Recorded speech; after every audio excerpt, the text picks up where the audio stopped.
Bună dragilor și bine ați venit la o nouă citire. De această dată te invit la o citire generală, iar dacă ai intrat pe acest videoclip înseamnă că ai aici cu siguranță un mesaj pentru tine. Hai să vedem puțin ce se întâmplă în viața ta în viitorul cât mai apropiat posibil din momentul în care tu vizionezi acest videoclip. Voi aborda toate domeniile vieții: profesie, bani, casă, familie, dragoste, prieteni, sănătate. Vom vedea care este blocajul, de unde vine ajutorul și energia generală, bineînțeles. Bun, mă opresc. Hai să începem. Energia generală este 7 de monede. Uite, la bază avem regina de monede. O puternică legătură văd aici cu zodii de pământ, Taur, Fecioară, Capricorn, dar vezi că este și o energie care îți spune despre faptul că cineva tot stă și se uită spre trecut, cineva strânge niște bani, așteaptă să culeagă niște roade, dar văd și o persoană care este răbdătoare, o persoană care stă, ascultă, așteaptă. Văd aici un blocaj pentru că cineva are de cules niște roade, cineva trebuie să facă ceva. Este un blocaj care s-a accentuat undeva într-un anotimp de toamnă sau într-o perioadă în care tu ai finalizat un proiect sau poate chiar ai primit niște bani pentru ceva ce ai făcut tu. E energia asta puternică de așteptare. Hai să vedem puțin pe blocaj. Care e blocajul? Moartea. Blocajul. Așa cum am spus de la început, e vorba de cineva care trebuie să încheie ceva, cineva care trebuie să finalizeze un lucru. Blocajul pentru tine aici, iarăși, poate ține și de o energie scorpionică sau o energie a unui scorpion, cineva din această zodie, sau poate e vorba de sezonul scorpionului. Poate îți spune ceva, octombrie, noiembrie. Cartea aceasta vorbește de o transformare, vorbește despre ideea aceasta de a nu mai sta și a aștepta lucruri mărunte, ci de a avea curajul să acționăm, de a avea curajul să schimbăm. Cam asta e blocajul. Da? Blocajul e că cineva nu vrea să renunțe la acest final, cineva nu vrea să schimbe. Ia uite, ajutorul, valetul de cupe, mult ajutor din partea unei persoane dragi ție, poate să fie o persoană mai tânără, dar văd aici o puternică legătură cu ideea aceasta de vorbe dulci. Deci poate ajutorul vine din ideea aceasta de a vorbi mai altfel, de a aborda o situație într-un mod diferit, de a-ți asculta emoțiile, sentimentele, de a te bucura de moment. Hai să vedem mai departe. Prieteni, ce-i pe acolo? 4 de monede. Păi aici văd că ai legătură cu niște persoane foarte materialiste sau chiar pot fi persoane care vor să facă bani, dar cumva, nu știu, din nimic. Da? Adică nefăcând ceva, moartea. Da? Wow, ceva ieșit din comun. Tot această carte, vezi că îți vorbește și despre faptul că ai în jurul tău tot felul de persoane pe care te poți baza, doar că sunt persoane limitate, ori ca bani, ori persoane care nu pot câștiga mai mult pe lună. Poate aici chiar ai legătură cu niște persoane foarte încăpățânate, care au niște idei fixe, care, atenție, te pot ține în loc, da? Vezi că aceste persoane te țin în loc. Ele nu sunt neapărat rele, au ideile lor despre viață, despre ce înseamnă căsătorie, ce înseamnă copil, ce înseamnă muncă, ce înseamnă iubire și așa mai departe.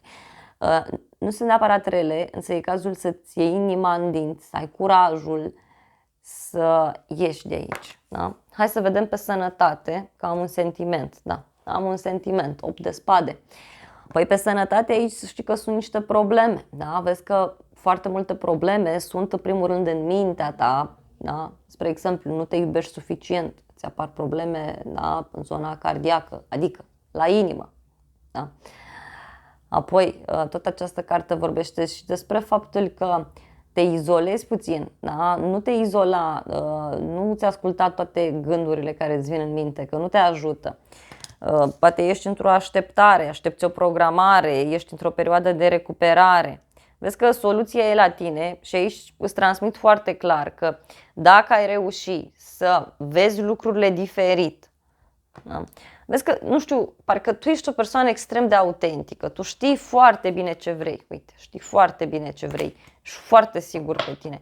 Problema aici este că sunt niște persoane prin jurul tău care nu te lasă să evoluezi și vezi că ți afectează și starea de sănătate, pentru că tu ai un potențial fantastic în tine să experimentezi, să acorzi iubire, sinceritate, bunătate, să încerci lucruri noi, să fii un inițiator, un pionier, un deschizător de drumuri. Doar că ideea este că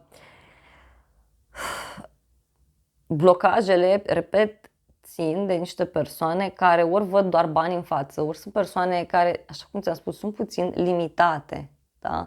Sunt puțin limitate. Și așa cum spuneam, acest aspect se răsfrânge și asupra sănătății în cazul tău. Dacă simți că te doare ceva sau că ceva e în neregulă, de la asta e pentru că tu nu-ți exprimi potențialul, nu-l lași să curgă, da? Nu lași energia să curgă prin tine. Mai departe, hai să vedem pe dragoste. Ce e acolo? Că acolo e asul de monede. Bun. Să știi că dacă n-ai primit, primești foarte rapid o primă dovadă din partea persoanei la care te gândești, cum că lucrurile sunt bune. Asul de monede vorbește de o nouă etapă, mult mai stabilă, poate se încheagă mai mult o prietenie între voi, faceți activități împreună. Cartea asta poate să mai vorbească și despre o oportunitate, poate să vorbească despre un loc nou în care mergeți, ceva nou ce ați făcut sau ce faceți. Dacă ești o persoană singură, vezi că apare cineva, apare o nouă persoană. O nouă persoană care seamănă cu tine, e o persoană specială pe care te poți baza, dar ce îți recomand aici? Să lași lucrurile să curgă de la sine. Da? Hai să vedem casă, familie, împăratul, o legătură cu un berbec. Păi în casă ai o persoană cu autoritate, e cineva acolo care știe foarte bine ce vrea, care conduce familia, care acționează.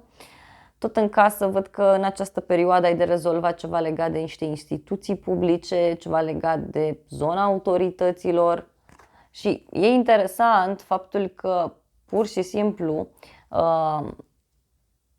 parcă treci așa printr-un moment diferit, un moment în care ori vrei să iei atitudine pe o problemă legată de casă, de familie, o organizare, nu știu, sau s-a organizat ceva, sau reorganizat ceva. E clar că tu nu ești o persoană deschisă la schimbări și mai ai și prieteni prin jur sau persoane care spun nu, că așa trebuie să faci, că așa e ordinea normală.